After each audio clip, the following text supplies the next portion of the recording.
अस्सलामुअलैकुम, मैं हूं सबा भट्टी और आप देख रहे हैं MAT20 न्यूज HD। आइए नजर डालते हैं आज की अहम खबर पर।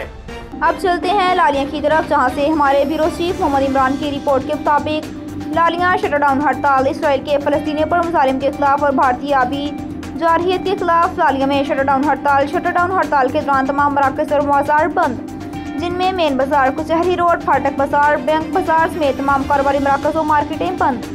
भारतीय आबी जारहियत और इसराइली मुजालिम की शदीद मुखालफत करती हैं पाकिस्तान उलमा कौंसिल। आज की हड़ताल फलस्तीनी मुसलमानों के साथ इज़हार यकजहती के लिए की गई है। सदर अंजुमन ताजरान लालिया, हम पाक फौज के साथ शाना बशाना खड़े हैं। पाकिस्तान उलमा कौंसिल, फलस्तीनियों पर ढाए जाने वाले मुजालिम फिलफौर बंद किए जाएं। जमात इस्लामी, अक़वाम मुत्तहिदा और सुपर ताकतें फलस्तीन पर होने वाले मुजालिम और भारतीय आबी जारहियत को बंद करवाए। जमात इस्लामी नहते फलस्तीनी मुसलमानों पर बमबारी करके मासूम बच्चों और फलस्तीनी भाइयों को शहीद किया जा रहा है। अक़वाम मुत्तहिदा होश के नाखून लेकर फिलफौर बंद करवाए। लालिया प्रेस क्लब।